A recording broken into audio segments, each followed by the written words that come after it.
to our first episode of The Beauty of Authenticity.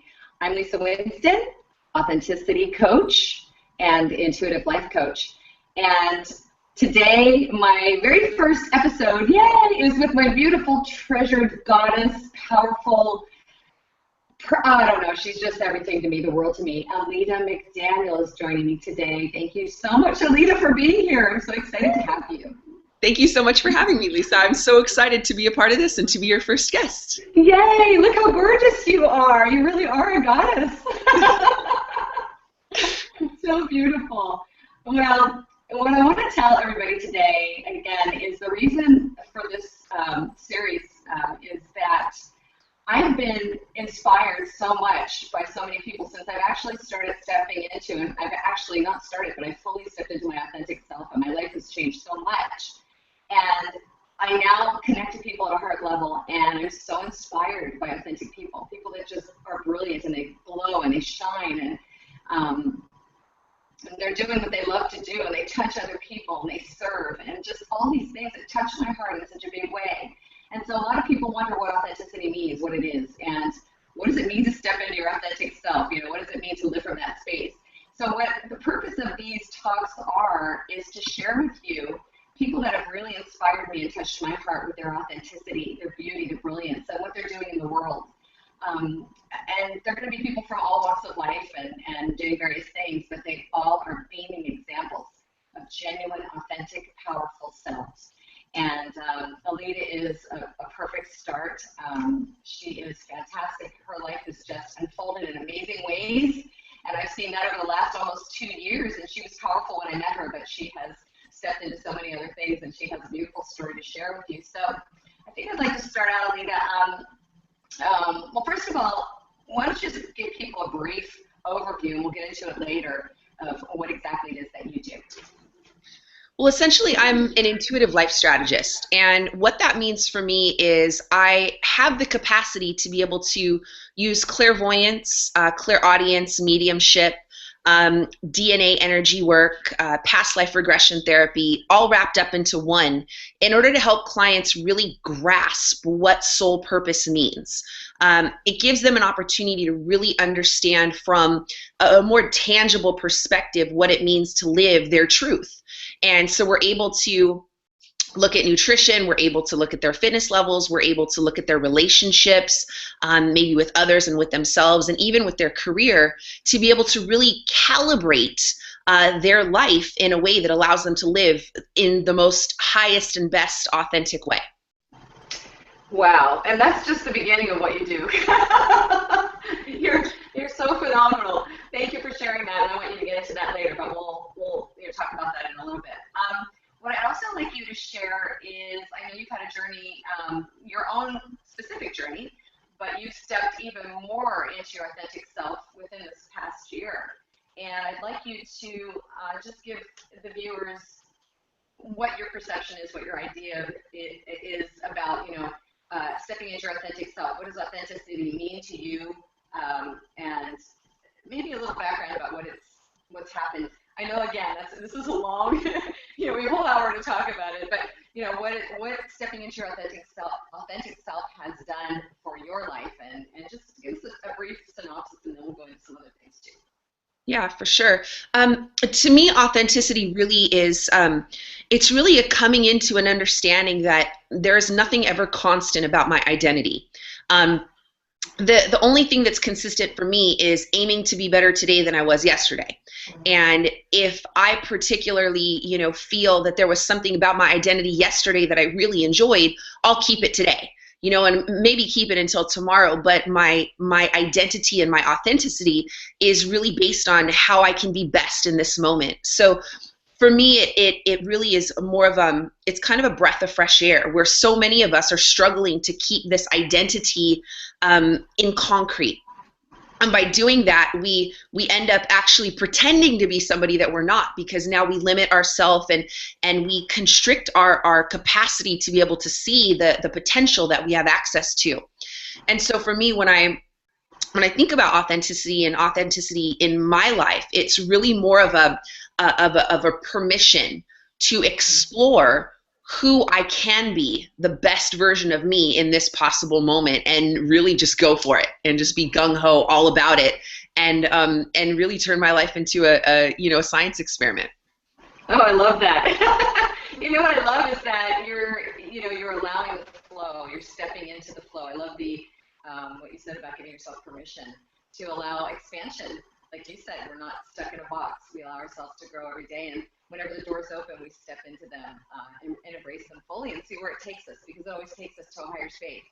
So that's so beautiful that you're doing that, and your life is an absolute, it's just, your life is just unfolding in amazing ways. So I guess what I'd like to do today, and I think this is really important, I don't want to get too much into, our old stories and our history, but I think it's really important to show the viewers where you came from, what struggles you had, and where you've gone from those places, because you've had some pretty heavy-duty things happen to you. And I have, again, like you and I, when we talked last time, I have so many notes for you. I don't even know where to start. But if you could just give us a brief idea of the background of your story and where you've come from, and then I want to get into the first aspect of that, which would be your weight loss journey, which is really important, and we'll go down through from there. But just give us kind of a background of all your lovely old self stuff, and everybody can get an idea of who you were and who you are now. For sure. It's a day that is marked in my history and in my brain. March 15th, 1999, I walked into the doctor's office with cold and flu symptoms. I was fainting. I would literally wake up on the floor, wedged in between the couch and the coffee table, with like completely flat on my back on a hardwood floor. And I would feel pain and stiffness in my body from having hit all of the sharp corners on the coffee table, going, wait a second, what just happened to me? And so when I went into the doctor, I was expecting to hear like, you've got some equilibrium issues, or maybe like you've got some sinus issues. Cause, up until that point, I had hardcore immune issues. I had chronic bronchitis. I was obese.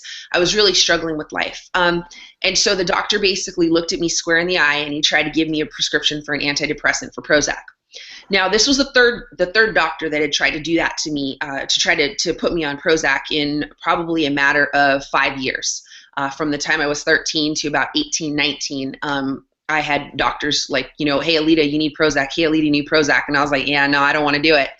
And so I remember, walking out of the doctor's office, and I was in tears, and I called my mom, and she was crying, and we were both like, I don't want to be a zombie. Like I apparently the doctor's saying like I need some sort of change in my life. And I did listen to that. Of course, I didn't end up walking away with the prescription.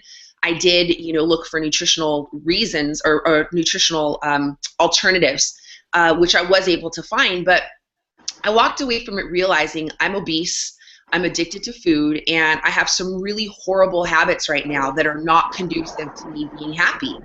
And some serious changes needed to come into my life. I was working 3 part-time jobs, going to college. I hated college. I was miserable. And so I said to my mom, look, I want to go to culinary school because I want to be able to make the food that I was addicted to healthy for me. And when I was there, it was powerful because that was the constant in my mind, in the back of my mind. This is what I'm doing here. And of course, my teachers are like, no, you can't do it. Fat is flavor, sugar's flavor. But I set to do it anyway. And I remember getting this message from Spirit. It was so powerful because I'm running down the stairs in my dorms, and it was, to me at that time, it was terrifying that I heard this incredibly loud noise that it stopped me dead in my tracks. And I realized it was my thighs slapping together. And it was this reminder of all the years that I had been picked on, that I had been fat, that I had not been able to wear, great clothes. I was telling my boyfriend last night, I used to wear, the baggy size 38-30s when I was in high school just to be able to fit into pants. And so it was that reminder of like all the years that I had been battling my weight. And I was like, wow, at this moment right here and now it really comes into light that it's not about me doing this for me. It's about me doing this for other people. And if I'm going to go help other people and help other people change their life, I have to be the embodiment of that health. I have to be the embodiment of radiant light. And in order for me to do that, I have to start changing my diet. I have to start changing the way I see my health. And that's really what started it for me, because I was really starting to pay attention to those signs. while I was in San Francisco in culinary school, I started really studying spirituality and really getting deep into comparative religions. And it gave me a really good foundation for being able to explore the things that I wasn't giving myself permission to really see in myself. I really started studying the law of attraction and understanding that my thoughts were creating my reality. And I was able to, get recruited for some incredible jobs in the culinary industry when I finally graduated for the second time. And after about 3 years, I was, doing medical menus for a medical wellness program at La Quinta Resort. And I thought, I really want to get hands-on with people. It would be really good for me to get hands-on with people.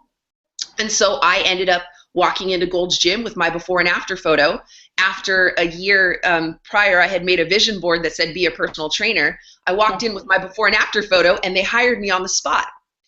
And I was like, oh my gosh, like in my mind, I didn't realize I had created that, but I was just curious what it would take to be a personal trainer. I didn't realize the job would be handed to me. So, over the years, I continued to kind of dabble in spirituality and everything, but I ended up at University of Santa Monica, and in March of 2012, I was sitting in meditation, and I got the call. When we get the call to do spiritual work, when God, is ready for us, we have to listen.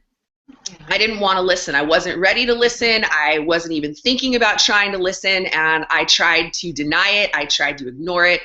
And about 6 months later, I had a near-death experience that knocked me flat on my butt and challenged me to literally sit still and surrender. And it was in that moment that I really understood, okay, this is where you want me to be.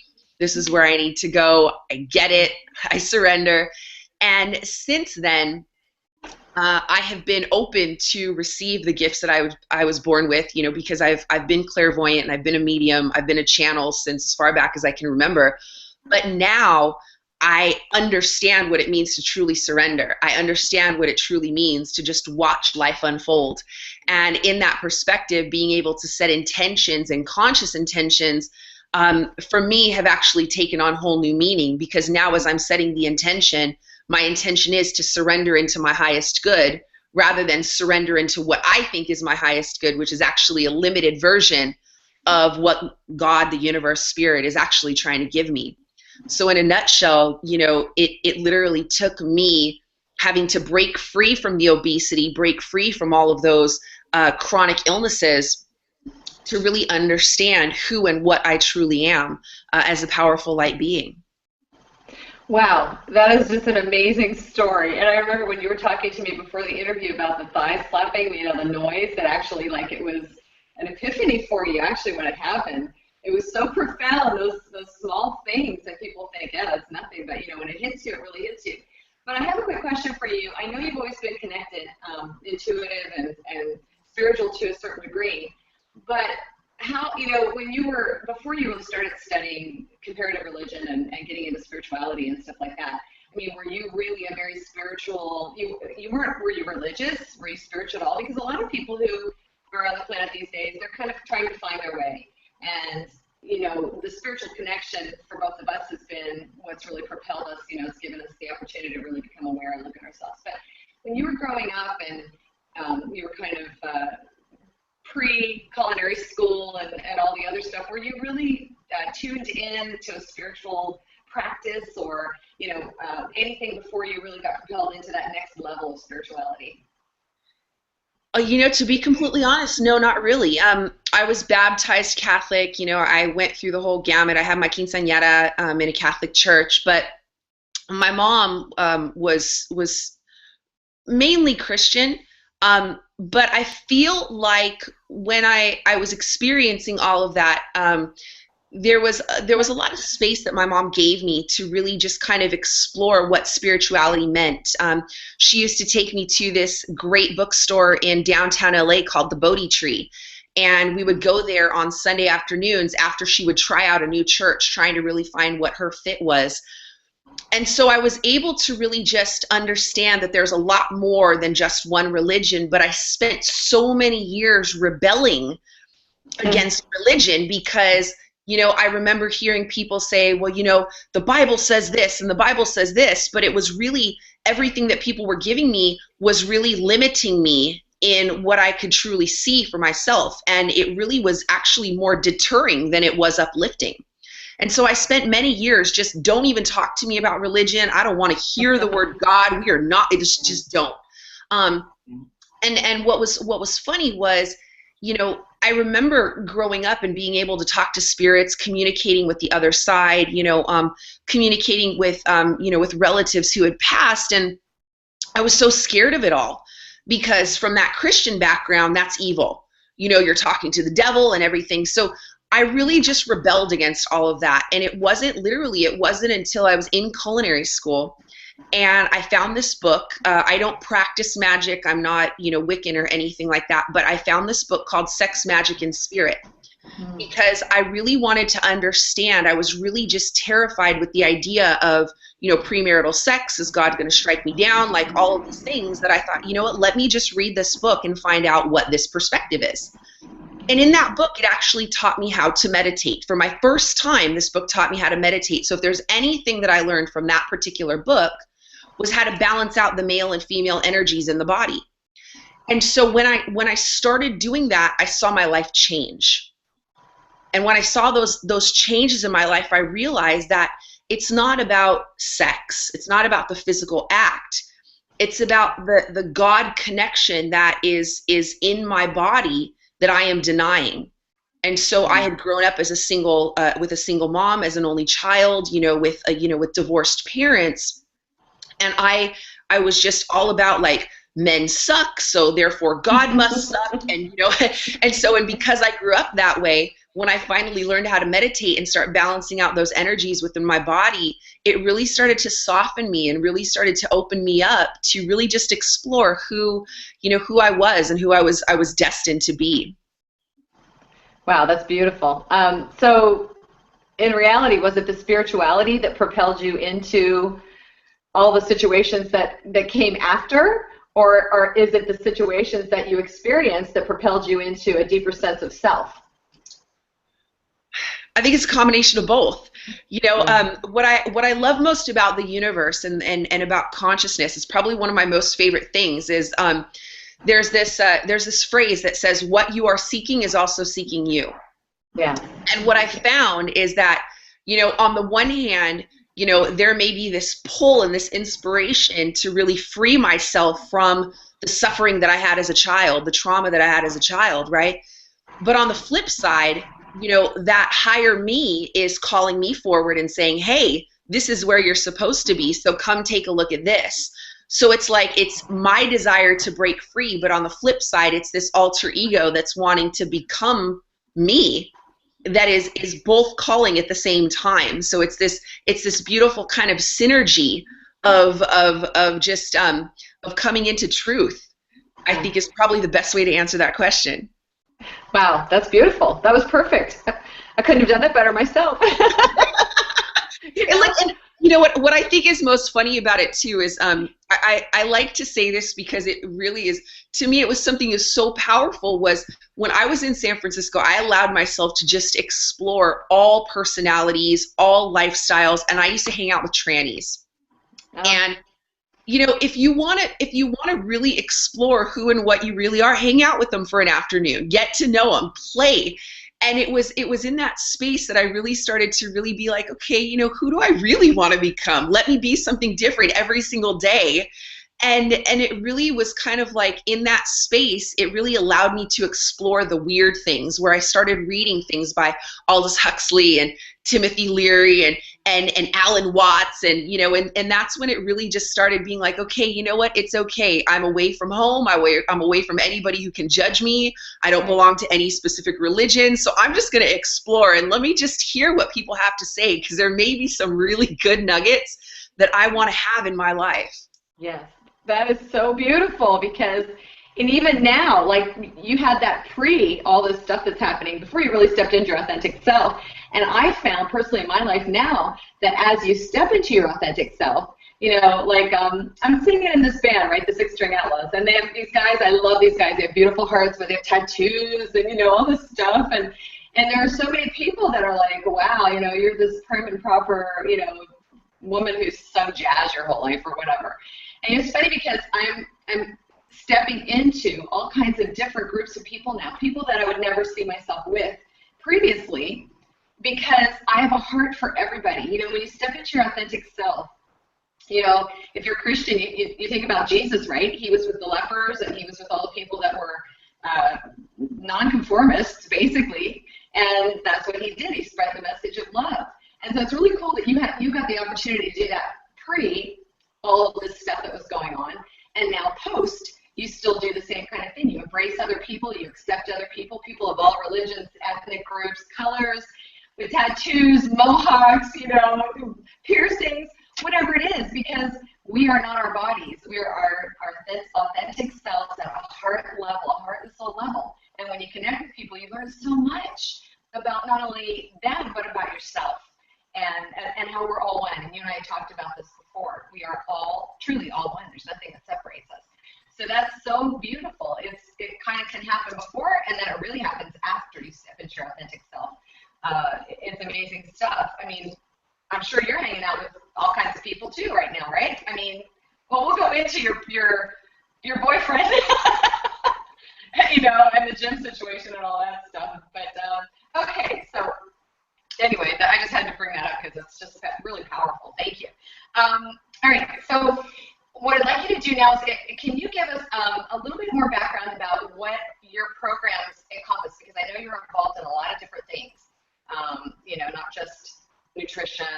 Just give our viewers this is how you stepped into your full self, and it keeps unfolding, and you keep having more things attracted to you, which I don't know how you do it all. I have no idea. God bless you. I know you drink bulletproof coffee in the morning. Maybe that's what I'm missing. I don't know. Gotta try. Yeah, but tell me, even since last year, your journey has changed in a huge way. It's unfolded even more, and bigger things, and more things are coming to you. So can you give everybody just a little bit of a background, or go into it all you want, all the different aspects now of who you are, what you do, and how that's all being attracted to you. Absolutely. You know, it's really funny is when I left the training industry, I owned a business with my ex, and I left the gym, and in my mind I was like, I'm never going back. I'm not going to do this. I've done this for so many years. I was really just kind of burned out. And so, you know, I moved into to just kind of training just a few people at where I was living in my home. And I started moving into health coaching, strictly just like one-on-one health coaching. I did, you know, work with clients by phone or by Skype. And I had clients all over the world. It was great. But I started hiding behind a computer. And then my life was kind of like, okay, so now I'm just confining to four walls, and I'm doing the thing that I promised myself I would never do, which is sitting on my bum all day, right? And so, you know, so after I had my near-death experience, you know, I was really trying to figure out, you know, okay, so God, who am I supposed to be? Like, what do you want me to be? Show me what you want. And that was when I had this most incredible experience of this, you know, this organization from Australia literally just falling into my lap and basically saying, hey, travel with us everywhere we go, and we'll teach you everything we know. And, you know, for 10 straight months, and this is where I met you, which was incredible.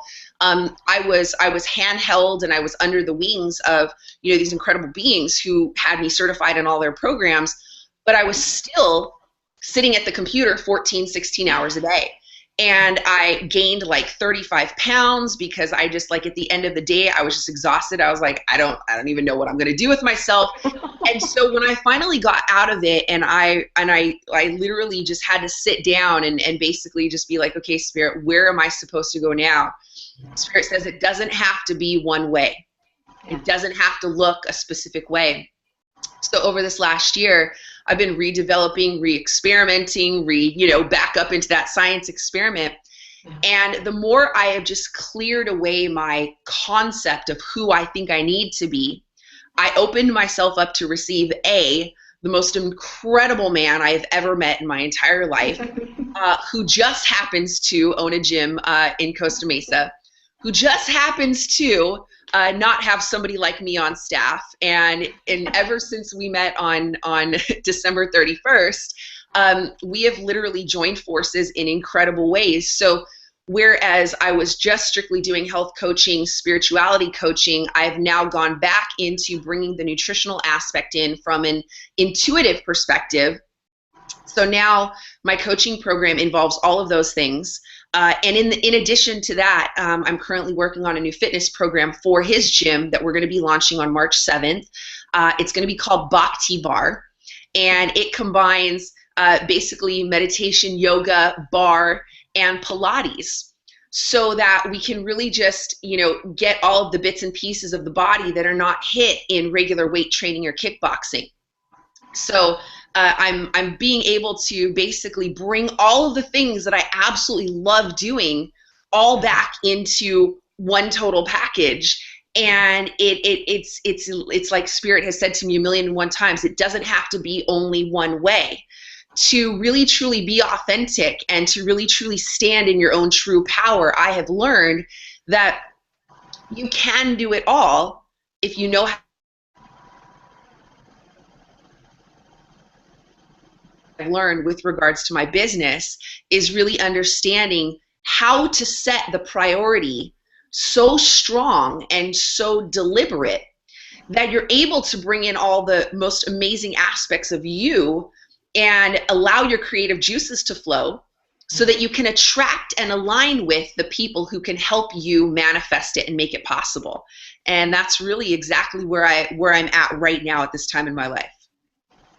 Well, it's so cool because I've watched this happen with you, and just to let people know, it's a constant unfolding and it's a constant realigning of you have to have, and we talked about this on a past talk together, about how you have to have a very tenacious spirit. You can't give up. And when the hard stuff comes, you have to realize that it's hard, it's difficult, there may be some suffering involved, or there's a lot of self-reflection for sure. But it's a continuous process, and I think we go through this until the day we die. We're never, we're perfect the way we are, but there's always more to learn and unfold. And you even had an experience of a soulmate, which was not really aligned, and you went through that experience, and then it was so amazing. I mean, can you, and this is getting a little personal, but can you give a little background on how easy it was when Will came into your life? I mean, he's my brother too. I'm in love with him as well. I knew the day I met him, that was it. You guys were for each other, and he was part of the family. But maybe give a little, without getting too personal, a little background about your experience with the other soulmate and how it was more difficult, and how easy it is when you align and things start coming to you when you step into the fullness of who you are and you start living that message. It just kind of comes to you. Sure. The thing about soulmates that most people don't realize is the human condition dictates that we are limited. And so we have this sadly tenacious spirit to latch on to who we think is the one, because that one in that moment feels right. The challenge is we've got infinite soulmates. Lisa is a soulmate. Lisa is one of my soulmates. She is somebody who, from the second we met, we have been attached at the hip, and everything that we've done together has been insanely, ridiculously successful. But the thing about soulmates is that when you meet one, I love, Abraham always says this, I like you, I'm enjoying this, let's see where it goes. So there's non-attachment. We can't attach to what it's supposed to look like, because if a soulmate comes into our life, it's there to teach us a lesson. Whether or not it's there for life is a whole nother story. Now, it's up to us to be able to really, truly give ourselves permission to be honest and open with what's really happening. Because we can get wrapped up in the lovey-dovey crap. We can get wrapped up in the, oh my God, this is the one and I want to hold on to it and I never want to let it go and there's nothing ever going to be better than this, because that's a lie. Yeah. And, and nobody's ever going to love me like this person. Well, That's true, because they're one person and they're an individual. So nobody is ever going to love you like that person because nobody ever can, right? Yeah. So it really comes down to understanding that, while, we may have had many relationships. I've had a bunch of relationships in my life where I'm like, wow, you're a soulmate, but obviously it hasn't worked. And the reason being is because when we go from moment to moment, or even relationship to relationship, what we end up doing in that human condition is we take the baggage from the last relationship and we bring it into the next. So rather than clear it from ourselves, rather than clear it from our own heart and from our own life, we bring it into the next relationship expecting that this person's going to be different when we have not changed. So we cannot expect the next person to be different if we have not changed, because we can't always keep pointing the finger and blame. And so, over the years, what I've learned is that I literally had to take basically 2 years of being single and celibate to go, okay, wait a second, who am I? What do I really want? What baggage am I still holding on to from past relationships? Can I safely, securely, and honestly go into a new relationship and feel confident enough to just let them be themselves without my own personal judgment, without my own baggage? And I remember literally on December 31st, I will never forget, I was literally at the beach with, the most amazing tribe ever, the Love Mob, and we were sitting there and everybody's like, oh yeah, I found my one. And I was like, you know what, that's kind of cool. I remember what that feels like. And yeah, maybe I think I want to try that again. And it was like, bam, as soon as I said that, I said to God, okay, I'm ready. And I felt my heart just burst open. And it was like, yes, let's do this. And I didn't realize that it was going to be, I knew in the back of my mind, okay, yeah, it's going to change my life. But when you find the one, and the one soulmate who you're ready for, because that's really the key. Most people, they find the one, but they're not ready for them. So there's all this turmoil and just kind of yeah. And so, I remember, because at that moment I knew, like I really knew in my heart I was really ready. When I met Will, it was like from the second I met him, the second I got to his house, the second we went to the house party, from the second I left his house, like 3 o'clock the next morning, we talked from start to finish. And it was the most incredible experience because it was uninhibited. I felt comfortable talking about whatever. And instead of me caring about what he was going to think about me and holding back some truths because I was afraid of his reaction, I was like, you know what? This is who I am. I'm comfortable enough speaking my truth because I'm comfortable enough with my truth. I've opened up my closets. I've looked at all my skeletons. I've faced all my demons. And if he doesn't like me, then screw it. I don't care. Like I'm not attached. And this is what I find, and what I've learned most, I think, from all the past relationships, is that I was so attached to how that person was going to see me that I was never fully giving 100% of myself. And in this relationship, from every step of the way, he and I have both been like, okay, this is just who we are. This is what we're going to do. And we have had more fun. I have never laughed so much in my entire life. I swear I have perma pump in my cheeks because I'm laughing and smiling so much. But this is what happens when we step into our authenticity before we find a relationship. A relationship cannot fill a void. A relationship can only accent who and what you really are. And that, I think, that is the most important thing. We've got to see ourselves as our soulmate first. Figure out who we are, figure out what that relationship with ourselves is first, and then we'll be open and ready to receive who we really truly need to have in our life. That is so powerful. And I've watched it happen for you. It is so powerful. And again, if you bring up the point about needing other people, and truly, unless you're complete, there was something I posted the other day about don't look for your other half, because you're not half. You're whole. You're complete. So look for your equal. And that's where people miss out. They think they're missing something and they have to latch on to someone. And that's out of need and, codependence and old clingy stuff.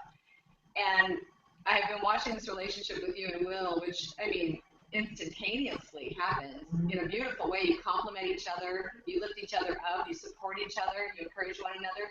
You're both authentically yourselves. You're both beautiful in your own way, and you bring out the silliness in each other, and it's a very loving, supportive, beautiful, authentic relationship. And it is a beautiful example to the world about what a soul relationship should be like, or any relationship for that matter. Relationships shouldn't be heavy, they should be easy. It should be with ease and grace. And that's exactly how yours happened. Yours was so fast. It came in so fast. And it was so beautiful and so perfect. And neither one of us, I think, were expecting that to happen like that. And bam, there it was. So that's what I want viewers to understand. It's not about just looking a certain way. It's not just about your personality. It's not just about what you do and what you're passionate about. It's this complete package. And it's coming from a heart space. It's connecting with your very essence and really examining yourself, which you've done and you'll continue to do, I know, because you develop programs and you help other people. Oh, I want to hear more about, I think the viewers would really love to hear about how you realized that as you started developing these programs and working on yourself, that in order to really step into your fullness further and serve your purpose, because you do find your life's mission and you start serving other people and you have your purpose when you step into your authentic self. But you were talking the other day about how in order for your journey to go forward, you need to also share that journey with others and give that information to other people so that they can move forward in their journey. Can you give us a little bit of background on that, please? Yeah, absolutely. I have been studying internet marketing for probably, I want to say, easily 8 years. And I remember being on a webinar one time where somebody said, in your freebie, give away your best tools. And I was like, oh, but if I give away my best, then what will I have left? And what he said was, it's like when you give away what you think is your best, you realize you've got so much more to give. And I was like, oh, okay, that makes sense, because in the flow of consciousness, what I love most about consciousness, I find it so fascinating that there are these companies out there who create a program, and it's the end-all be-all program for them, so much so that they're trying to copyright the material and they're trying to, like have this exclusive license. And it's like, wait a second, there's not one way to skin a cat. There's infinite ways to create whatever this is. And so I realized that by getting out and giving the best nuggets for free, what I was doing was saying to the universe, I'm ready to receive. I'm ready for more. I'm ready to share more. Like that was super powerful. And Bob Proctor talks about this. He did a really fun program with Mind Valley that's called The Secret Science of Getting Rich. One of the things that he says is that if you want more of something, you have to help somebody else go out and get it. Now, they teach this in Kabbalah also, because they say that in order to reach spirituality, you have to seek spirituality for others. And so it's really the understanding, and there are African tribes who say that unless one person is happy, nobody is happy, right? We all have to be happy together. It's the understanding that we are all one. Yeah. And so if I want something strictly for myself, I'm coming from a place of greed and the desire for accumulation rather than abundance. Abundance is a flow. It's not stagnant. You can't dam it up and protect it and hold on to it. If you want abundance, you've got to be with the flow. So by giving away certain things, it's not to say that we give everything away. We obviously have to create some sort of boundaries, and obviously we have to create some sort of financial, interaction, because money is an exchange of energy with respect. And but it's the understanding that by me helping others to get what I want, I end up getting it on the back end. So I don't have to worry about trying to make it happen in my own life. I'm so focused on like, yes, how can I help you get what you want? It's really easy for me to get it because now I'm just getting it for others. And it's so beautiful how the universe works in that way. It's powerful. And I think so many people miss the boat in that regard. They're holding on so tightly. This is mine, but we are one. We are one. And I just recently had a heart to start giving. People can give in different ways. You can give of yourself in business, which I think keeps you aligned. It keeps you in integrity. Every day, I'm sure you and I have the same request of the universe, and that is keep us aligned, keep us the vessel, keep us in integrity, and don't let us get into ego. but it is about helping people. If we're truly here to help other people, truly, not just to make money, then we are going to see the results of that. And you can give of yourself. You don't even have to give money. You can give of yourself, give of your time. Just genuinely give from the heart. That is such a powerful message from you.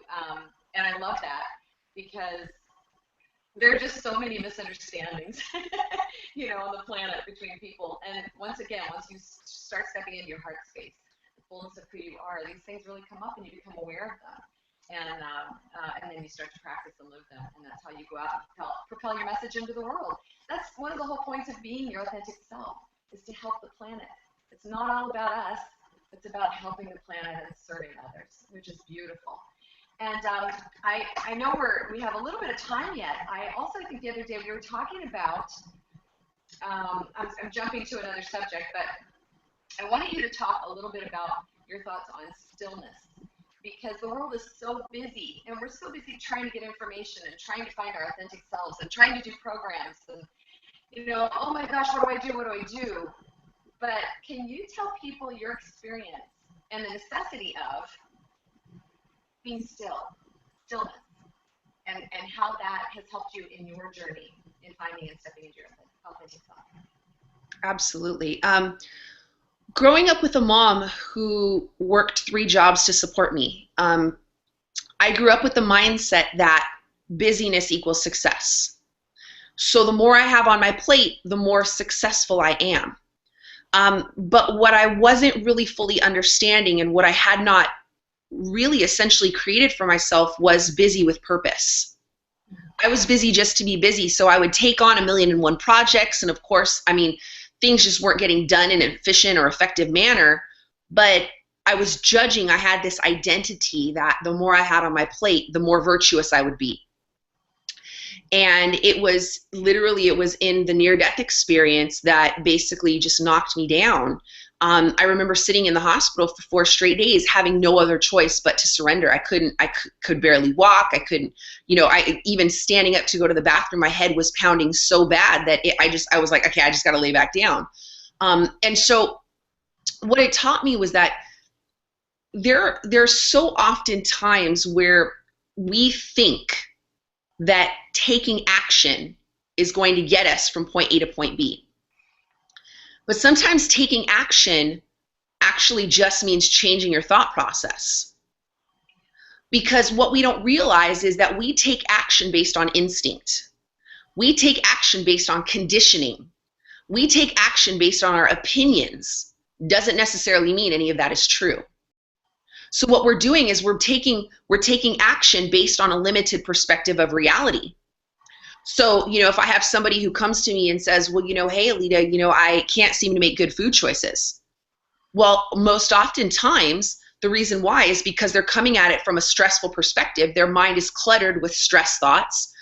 I'm angry at my husband, I don't have enough money, like whatever the case may be. And so they're flooded with all this stuff that's preventing them from actually seeing truth.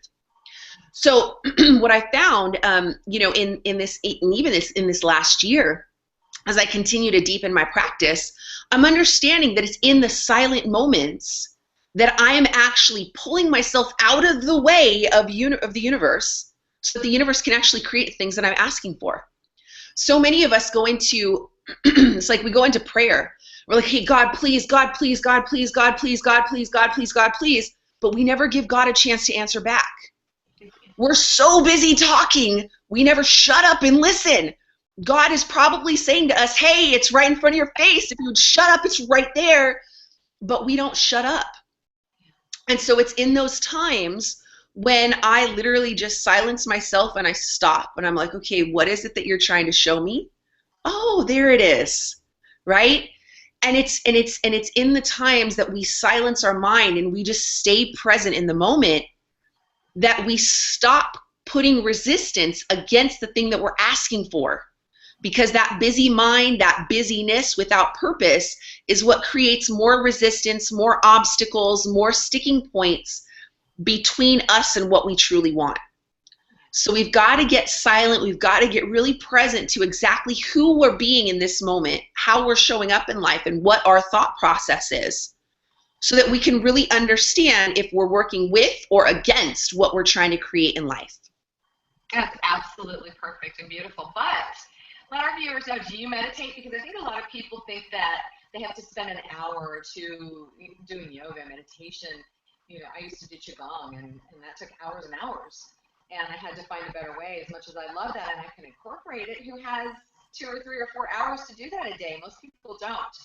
So what have you found works for you as far as time management goes and practices of meditation or just stillness, or do you just do it in the spur of the moment when you feel like you need it? So really, a really good question. I think I've got like 20 answers for it. But briefly, in a nutshell, look, before I like to get out of bed, I actually sit with myself and I just get really present to like what thoughts are currently on my mind. And I accept the fact that life is an illusion. I accept the fact that none of this is real, and that everything that I'm about to experience in the coming day is going to be of my hand. I cannot blame anybody else for it. Everything is for a reason. And as soon as I'm able to accept and receive that awareness, I feel still. My mind, my heart feels still. And so I create the things that I want to do. So rather than being like, okay, well, if this happens, then I'll do this. If this happens, then I'll do this. Right? And having all 1,000,001 variables, what that does is it keeps my brain cluttered for the entire day.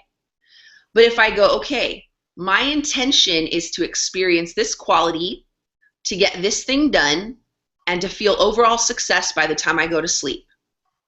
And I am going to choose this. And I see myself in that place.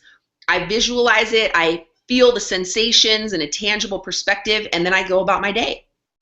So it doesn't have to be, okay, I'm going to sit still and I'm going to shift my energy and I'm going to do this and I'm going to go through this practice. It doesn't even have to be any of that. It can be something as simple as just clearly intending for your day what you truly want and then going about it. Now, I personally, over the course of the years, have actually set little triggers, like little notifications. Like sometimes your computer will notify you like, okay, this appointment's happening at this time, whatever. I have programmed into my brain just out of practice to notice when I'm out of alignment. And so if by some chance somebody says something to me that triggers me and I immediately want to react, I have programmed myself to pay attention to that reaction and go, wait a second, this reaction is not truth. I'm reacting because this is pulling something up within me. And so I literally can take about 30 seconds, go into meditation and be like, what is it that I'm feeling? So, to answer your question, meditation for me takes on completely new meanings throughout the day according to how I want to show up in life. And it's not the same thing every single day, but it's really more a practice of mindfulness, just being present in the moment, being mindful of how I'm being and how I'm showing up in the present moment. Absolutely, that's perfect. Because you can look at how your body's feeling. If it's tense or there's tension, there's something going on. So it is just a process of awareness and being aware of what you feel and how you're feeling and distractions and all that. It's a practice, right? You have to practice it. Otherwise, it's hard to do. Yeah, and it's not that hard. Exactly. And one of the things that I love to tell people is, set yourself a reminder during the course of the day in your phone, just to even relax your face. There are so often times when we get locked in on Facebook or any of our social media accounts, we're like, and our face is like, our whole body is tense. And so, there will be random times where I'll post up on Facebook, okay, face check, is your face, relax your face. And it gives people an opportunity to go, oh, wow, I wasn't even thinking about it, but it was enough to just get back into the space of like, I don't need to get wrapped up in everybody else's dirty laundry, That is wonderful. I haven't even seen that. I have to go in and check your stuff out because that is so funny. I love that. I love you, my authentic, beautiful sister. I love you too. We have a couple more minutes, and there are two things that I want to actually ask you about since we're going to be ending soon. One of those is if you could give people a brief overview of all the different programs that you offer and kind of what that entails, just so people know what it is you do, and if they want to check you out, they can. Absolutely. What I do essentially is it's a complete life system. I don't believe that there's only one way to really change your health, because I understand quantum physics. There's 5 different bodies that we're working with, all energy bodies, not just a physical body. I target all of them. So what I do is I work on nutrition because nutrition helps with your fitness levels and your energy levels. I work on fitness and energy levels because those help with your ability to have, a solid emotional state of being and a solid emotional foundation. We work on the emotions and the emotional triggers because those will help to tap into and accentuate our spiritual connection. So my programs really entail everything from nutrition to meditation to fitness to mindfulness practice and overall life skills, so that you can really live the optimal life and really be able to bring your soul purpose into manifestation.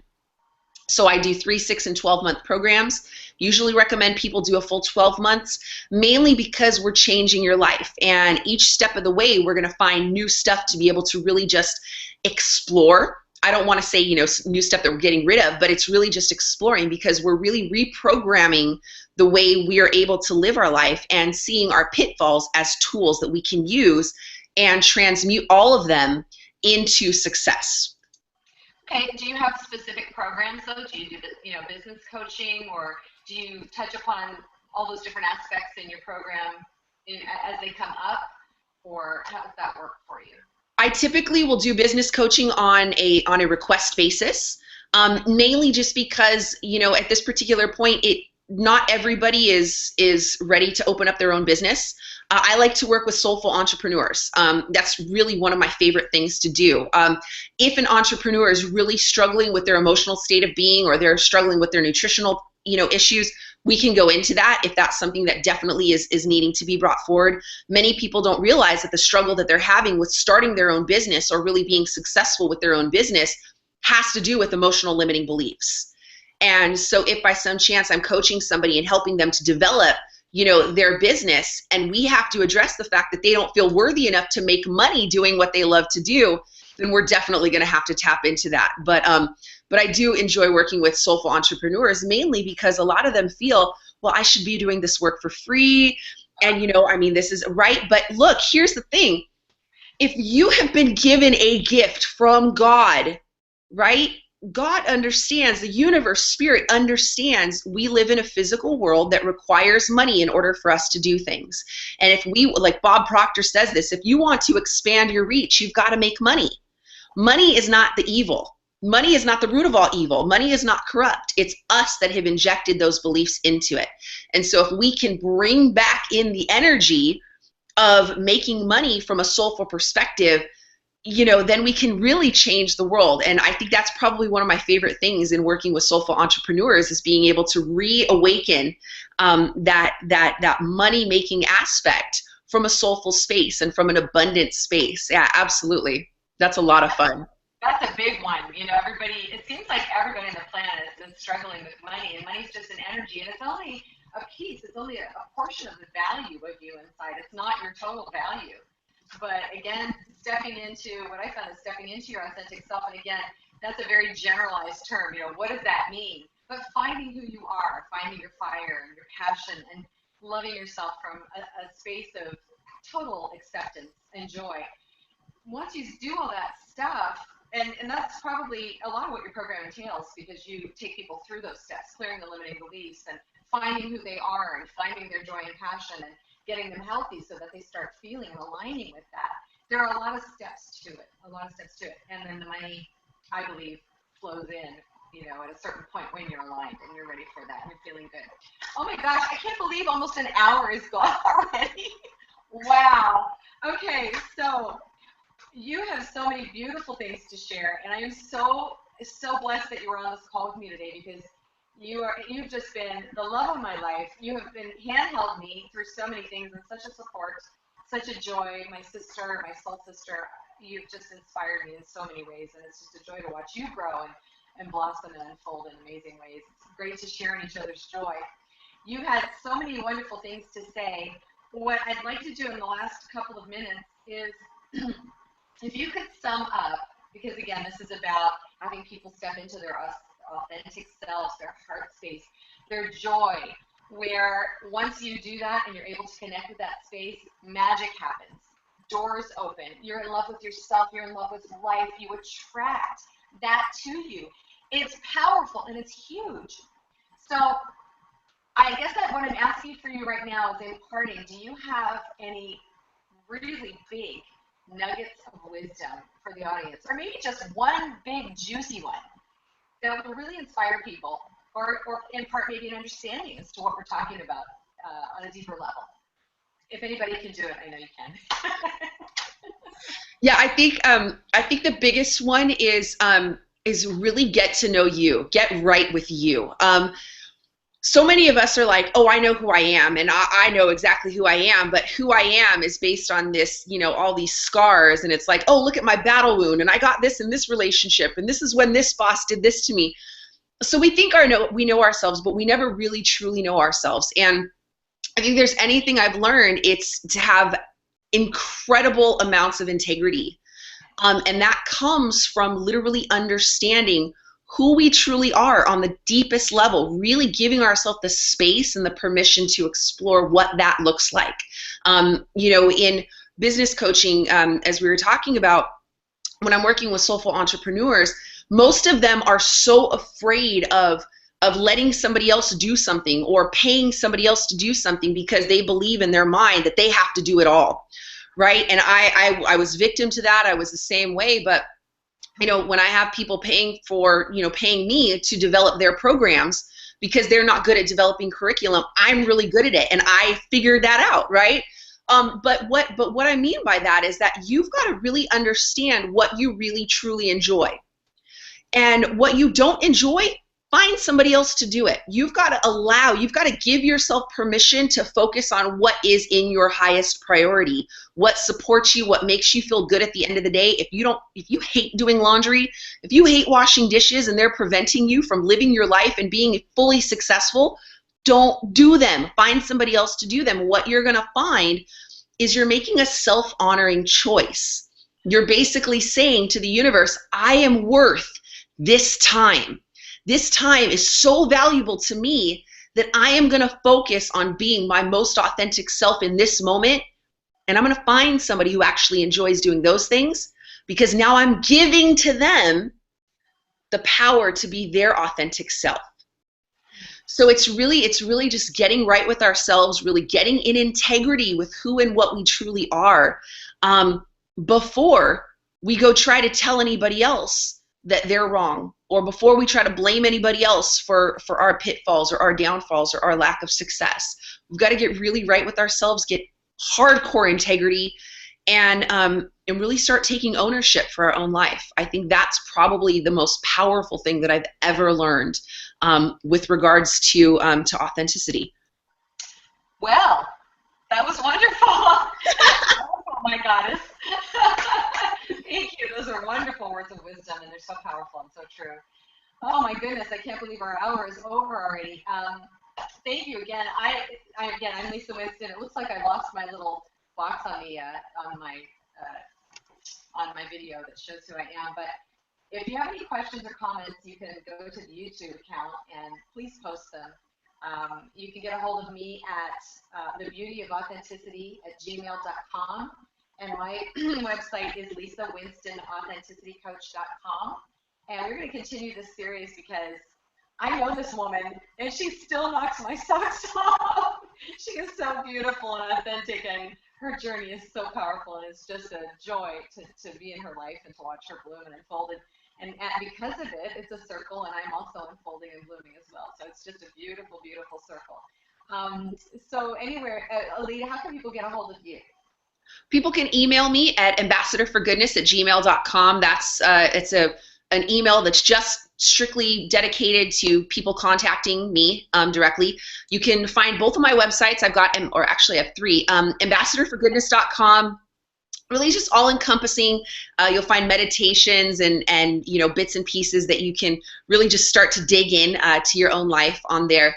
You'll also find my personal website, alidamcdaniel.com. And if you decide that you would like to join my 30 Days to Namaste Challenge, It's a free challenge that will give you a new exercise every single day for 30 straight days. It's the number 30 days to namaste.com. And I've taken the challenge, and it's wonderful. Awesome. So, anyway, thank you so much, my precious sister, for joining me. You're beautiful, you're authentic, you're genuine, you are just brilliant, and I love you. And thank you for being on this first episode. It's been just such a pleasure. And thank you, viewers, for joining us so much. It's just a joy to present people like Alida and other people who have really stepped into the fullness of who they are at a heart level. They're living their lives, and they're magical, and they're helping, and they're serving. It's just a beautiful thing to behold, and I'm really excited about sharing these people with you over the next many weeks. So thank you so much for joining us on this first episode, and there will be more to come. And I hope that everybody has a beautiful, beautiful day. Be authentic, be genuine, love yourself from a heart space, and love others, and watch miracles start to happen.